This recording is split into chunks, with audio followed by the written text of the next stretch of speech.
This program is brought to you by the partners and friends of Creflo Dollar Ministries. Coming up next on Changing Your World. Or there are some things that are not to be negotiable, like abuse. You don't hang around in an abusive relationship where it could cost you your life. I buried people who were told by church folks, regardless of what happens, he can beat you up, knock you out every day, but you need to stay there and God will handle it. I don't believe in that. I believe if the relationship becomes abusive, somebody needs to get out. We look in the mirror daily and ask ourselves questions. Am I good enough? Am I smart enough? Will I realize my dreams? We know we're not alone in our quest for answers. And it's time to come together and remember who we are. Rare, valuable, Powerful. Capable. More than enough. No more settling for second best. Join us for Worth 2020. Register now at taffydollar.org. This is your world, so let's vow to make it a better place. Let every heart that needs to know your love is here to stay. It's time we live a new life. Let us love shine bright in you. We're saved by His grace, so we embrace your love today. We are changed.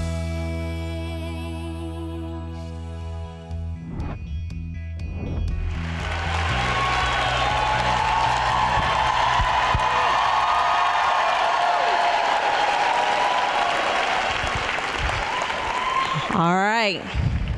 Are you guys ready for today? Us? Are you guys ready? You're in a room full of hungry women. They want answers. They want to know the truth. And this is unfiltered, Pastor Dollar. We're talking unfiltered. We're talking like, give us what you got. Are you ready, Pastor Torre? Are you ready? I hope so. No pressure. No pressure. So this is how this is going to work. We received some questions from online. All the questions are right here in this beautiful bowl. You guys pick a question. You have 5 minutes on the clock to answer the question, and then we'll keep the conversation going. I'll be on the side just in case I need to jump in at any time. You know, sometimes we get a little out of order out here, you know what I'm saying? So I'm just going to be here to help navigate and buffer this really unfiltered conversation. Are y'all ready? You think you're ready? Okay, I'll start. I'll actually start this whole thing off. I'm gonna grab a question. My question is gonna be the best question. This is a good one. What makes a man settle down? Is it the way he feels about the woman, or is it biological? They want to know. What made you settle down, Pastor Dollar?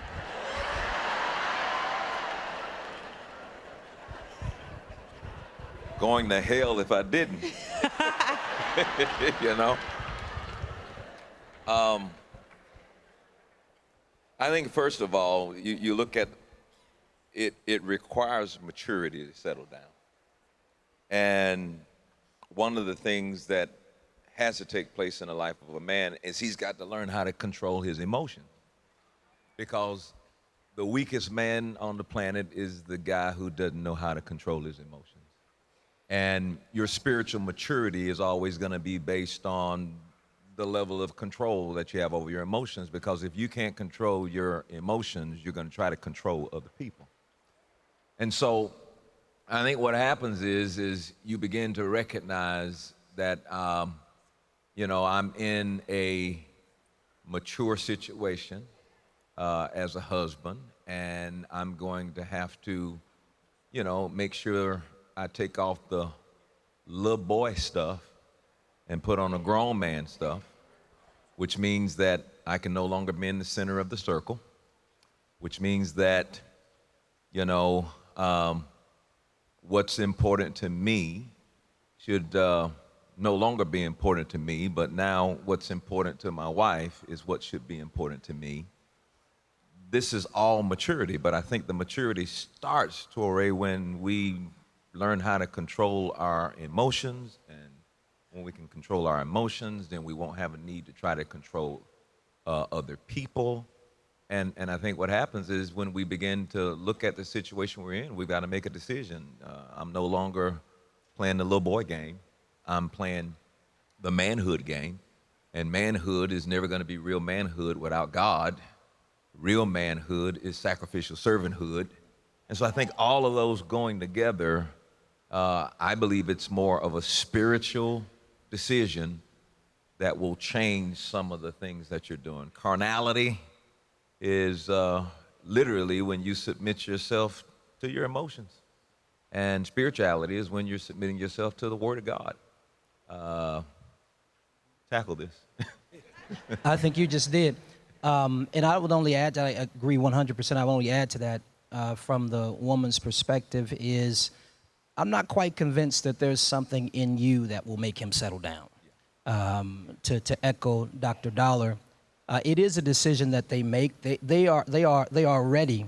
I met my wife when I was ready, and so it was almost like my readiness created the opportunity. So I don't think that you'll ever be able to pull out the readiness from a man. I think that you will find him ready when he's mature. Okay. Y'all okay with that? You guys can pull another question from the fishbowl. We want to know. What if we don't like it? Ooh. When is divorce an option? Child.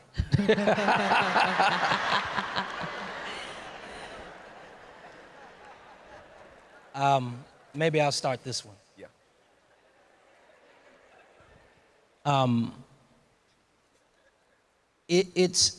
I think it's a last resort. Quite frankly, I think full disclosure, many of you may or may not know, but I went through a divorce, and I've been happily married to Pastor Sarah for going on 5 years. So I think praise the Lord, God is good. I think it's a last resort. I think that a lot of couples give up before they grow up, and they're quick to throw in the towel. I think that they sometimes get into marriage with the wrong expectations. They weren't set up. In my first marriage, the premarital counseling I got essentially was, y'all just love each other. And that was it. That was all of the premarital counseling. I don't even think at the time I sized up first of all, I didn't know what marriage was, and I didn't size it up right. And so a lot of times, even in the midst of that, even in the midst of not going into it for the right reasons or with the right tools, I still hung in there for 17 years. And it was, yes, child. And it was, and it was 17 years of swinging at that thing and trying to make it work. And without getting into too much of it, it broke down in just about every way that a relationship can break down. I fasted, I prayed, I counseled, I did everything. And I wrestled with the idea of divorce. The Bible says God hates divorce, and I understand why he hates divorce. I hate divorce, to be honest with you. We share in that. But I came to a place where I had done everything that I could do. And we had done everything that we could do, and it was more unhealthy to remain together than it was to part. And I fully and truly believe, and I think the evidence speaks for itself now, that the Holy Spirit released both of us from it. And which sounds crazy, it's almost hard to say in the church thing, would the Holy Spirit release you from something that is toxic, that you've invested a lot of time trying to heal, but I think he does. I think that there are certain things, and I'd like to really defer to Dr. Dahl. I think there's certain things that are non-negotiables that you have to, I think, abuse. See, for me, and I'll just say this real quick, I don't want to take up all the time. for me, you have to, when the heart is hard, like for us, we had years of hardened hearts and other things. And in the Bible, Jesus talks about how, you know the story, they were questioning him about the law of Moses and why did Moses allow him to get divorced and different things. And Moses said, Jesus said it wasn't really supposed to be that way. He said, but Moses allowed it because of the hardness of your hearts. And sometimes when you've been in a relationship that's been abusive in one way, or there's just been things in that relationship and your hearts have been so hard, I believe that Jesus and the Holy Spirit can soften a heart. But sometimes there comes a time where those hearts are so hard that those two hearts will never come together and be one. And it requires discernment and prayer and counsel. And once you've done everything that you know to do, I believe there'll be a grace that will tell you which direction to take.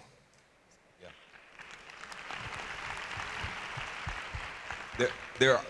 To answer the question, I mean, just straightforward, there are some things that are not to be negotiable, like abuse. You don't hang around in an abusive relationship where it could cost you your life. I buried people who were told by church folks, regardless of what happens, he can beat you up, knock you out every day, but you need to stay there and God will handle it. I don't believe in that. I believe if the relationship becomes abusive, somebody needs to get out. Okay, that's first thing I do. Secondly, because that's not negotiable. Secondly, when you begin to look at, a hard heart happens when you give more attention to a thing, you're more pliable to the thing. When you give no attention to a thing, then your heart is hardened towards that particular thing. And in a relationship where two people have decided that we are not, when two people have decided we're not interested in working this out, and we're no longer willing to do what's necessary to work it out, maybe you don't have it on paper, but the split has already occurred. And you have to have a willingness to come together and say, all right, we're going to do it God's way, but still we need tools. And I think what happens in the church is we lack tools. Sometimes we're just so spiritual that we become stupid. Yeah. And we ignore the obvious. You get married and the marriage doesn't have a chance because you don't have the proper tools to work it out. People say, well, all you have to do is love one another. Yeah, but I'm trying to love one another. But what if she comes home and she does this? How do we handle that? We don't know how to communicate. We don't know how to practically involve God in our relationship. We don't know how to disagree agreeably, and it's okay that we're not on the same page right now because we understand that we grow in the thing, and then we don't understand how to sacrificially serve. We do things at church to impress other people or to build an image that we're not willing to do privately at home where nobody else is looking. And so we carry this thing of, especially with pastors, we look at pastors on the pulpit and we assume that they are flawless and they have no issues at home. That's ridiculous. Everybody in the house got an issue. But what's the difference? The difference is, okay, Jesus is Lord, his word is priority, and we're gonna come together and communicate to try to understand one another. I mean, I can remember Taffy and I had a difficult time crossing the bridge. In other words, how do I get from one end of the bridge to the other end of the bridge? Well, you have to now go back and deal with all of your issues before you got married. You were rejected. You never felt significant. You never felt secure. You were searching for you, and you brought all of that in the marriage. And Taffy talked about it yesterday. It wasn't two whole people coming together. It was that half versus that half. And you never asked the question, you bringing in one half, what your other half look like? Right. Because your other half gonna show up in the bedroom, it's gonna show up in all different kinds. It may show up as a floating guy over the bed, spinning his head, spitting out green stuff, saying, I want my coffee.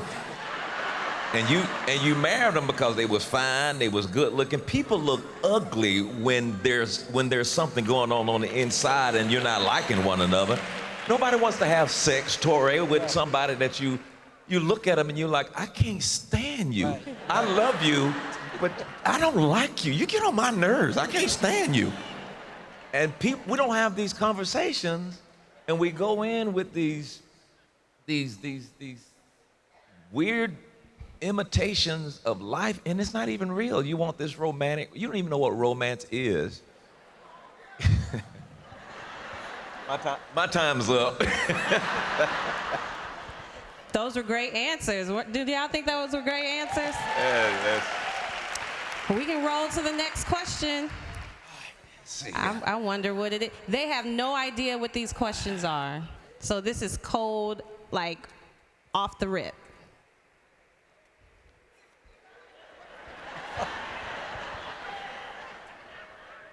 Is it okay for a woman to ask a man out for a date? Hey, watch this. Amen. I could tell you a funny short story. Pastor Sarah asked me out. It's true. It's true. We were at a meeting together. You're not up here, Pastor Sarah. You'll have your time tonight at 7. The blessed beauty of having the microphone. Praise the Lord. Glory to God. She told me straight out, we're sitting next to each other at the conference, and before we parted, I'm trying to enjoy the Lord at this conference. She looks at me and she says, I'm coming to LA in a couple of weeks, and you are taking me to dinner. And being the obedient servant that I am, I said, yes, ma'am. And the rest were history. You know, it's funny, my daughter likes this guy right now, and she's 21, and she likes this guy. She likes this guy. And yes, and he's gonna fly into town. He lives out of state. He's gonna fly into California. And she was wondering if she should pick him up from the airport or send a car for him and all this kind of stuff. And I was against it, but I did feel a little hypocritical because I think if Sarah wouldn't have asked me out, we probably wouldn't be together. So there's a part of me that thinks that it should be the old-fashioned way, the traditional way. I'm a big proponent of anyone guarding their heart, not putting their heart out there too soon, because it's hard to take it back if you do. But then I also realize that there are certain circumstances where God might use your initiation to create something beautiful, as in our case. And so I think it shouldn't be done out of desperation. I think that you should have some sort of sense that God is in it. Amen. Like I'm sure Pastor Sarah had. She had some sense. I think it ought to be prayerfully done, but I do lean more towards the old-fashioned way. Don't put pressure on any relationship that bypasses friendship.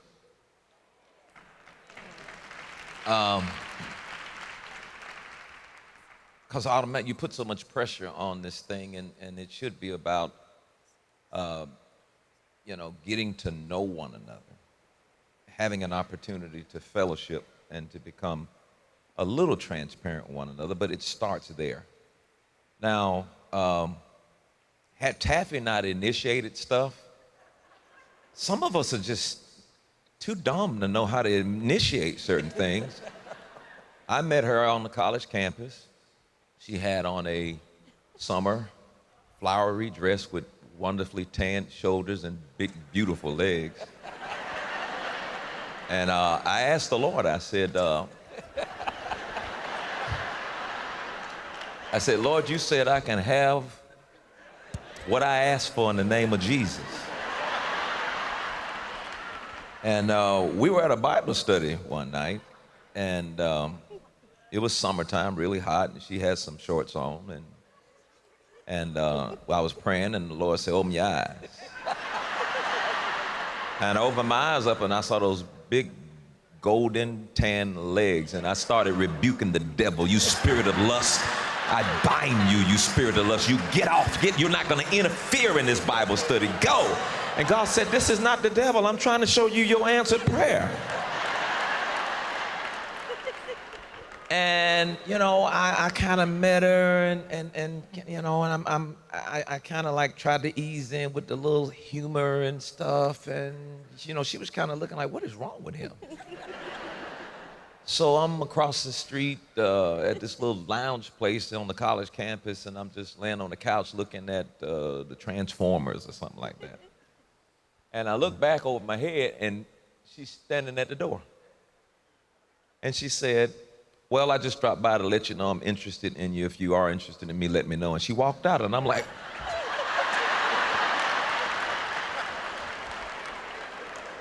I was like, dang! Oh! And I'm binding the spirit of lust again. God, dog! I'm like, oh. So that's how it started, and I'm thinking, stupid. You would not have made this thing over had she not bought it to you. But here's the deal. The deal was, by expressing that she was interested in me, it kind of took pressure off me, because I'm going into it, because I'm thinking every woman I meet must be somebody I'm supposed to marry. In those days, I came up under well, I'm not going to mention what I came up under this ministry that they try to get everybody married. And, you know, they come and say, the Lord told me that was your wife. And they told me that one time, the Lord said it was your wife. And I looked at her and I thought,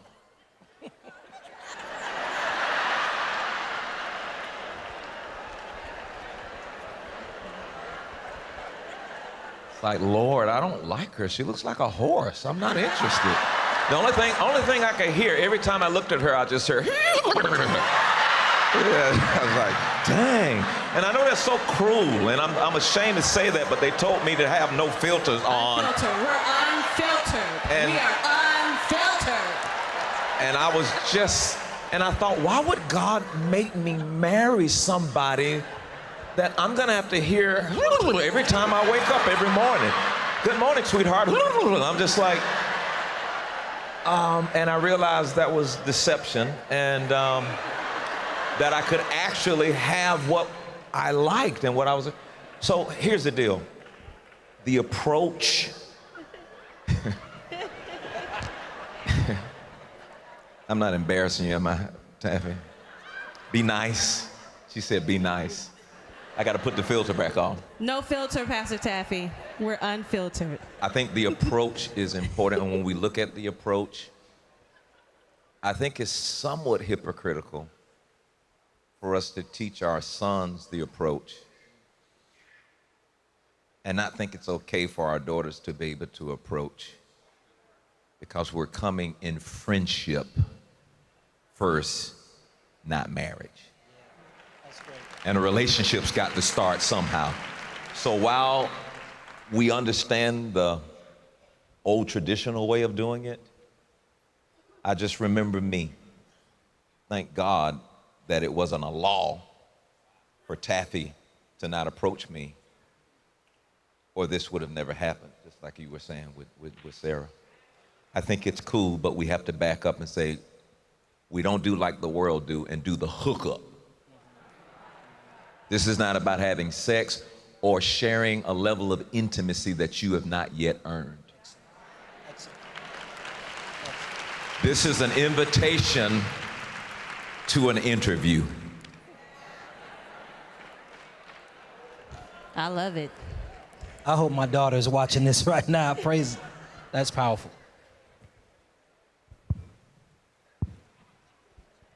I feel bad about the horse thing. I wish I hadn't said it. We're unfiltered. It's okay. It's okay.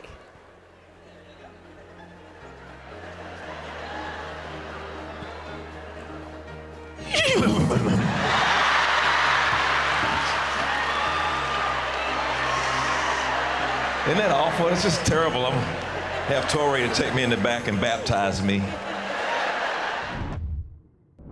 The 2019 Unfiltered Women's Conference was a power-packed time of taking off the masks and walking in the freedom offered by God's love, grace and acceptance. Speakers from all over shared their hearts about who God has made us and how He wants us to operate today. God wants to position us in a way so we can fulfill our highest potential.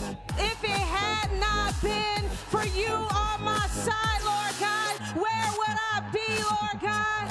They can't tell you what you can't do. They can't tell you if you're sick. They can't. Flesh and blood cannot tell you who you are. As a matter of fact, I heard you were a conqueror. I heard that you were fearfully and wonderfully made. Get today's message for your love gift of $7 or more. Or for your love gift of $40 or more, get the 2019 Unfiltered Women's Conference 7-Message Series. Call or visit the website on the screen to order today.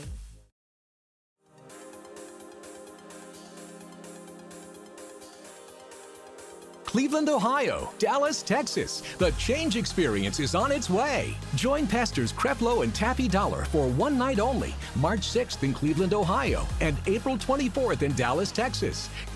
As soon as we found out that it was happening again, my friend found out, booked a ticket straight away. It's really changed my life. If you want to make real change, put away your judgment and learn how to just walk and love people no matter where they are. Just say, mirror, you know, I love you and I love me and I love what I see. And I'm the reflection of God and God loves me and I'm going to be all right and it is all right. You don't want to miss these special events. You have to be here to be able to feel the atmosphere that is created and already set forth. It is undescribable. Go online to get your free seat today. We can't wait to see you there. Creflo Dollar Global Missions has fed, clothed, housed, and shared the gospel of grace and the message of biblical equality with people on every continent. And so today, we just want to take a moment to encourage you to go and check out our website and catch up on all the great missions work that is going on around the world. You may never go to these places that we've gone to or witnessed the poverty firsthand that we've seen and been to the corners and places where all these things are taking place. But you know what? Your prayers and your financial support is enabling us to impact people in these very regions where you've never been. So on behalf of the seeds that you're sowing to enable us to minister to the needs of people, we want to say thank you for caring enough to proactively take the steps to prevent misfortune in the lives of others so that we can be a blessing, so that all families of the earth can be blessed. God bless you. Whether it's through our main campus or fellowship churches, our international offices or mission trips, every day Creflo Dollar Global Missions makes a mark that cannot be erased. To learn more about the work of Creflo Dollar Global Missions, log on to creflodollarministries.org today. Because of you, Creflo Dollar Ministries is providing a new understanding of grace and empowering change in the lives of millions of people every day. Thank you, partners and friends. Your love and financial support makes it possible to bring this message into millions of homes all across the globe.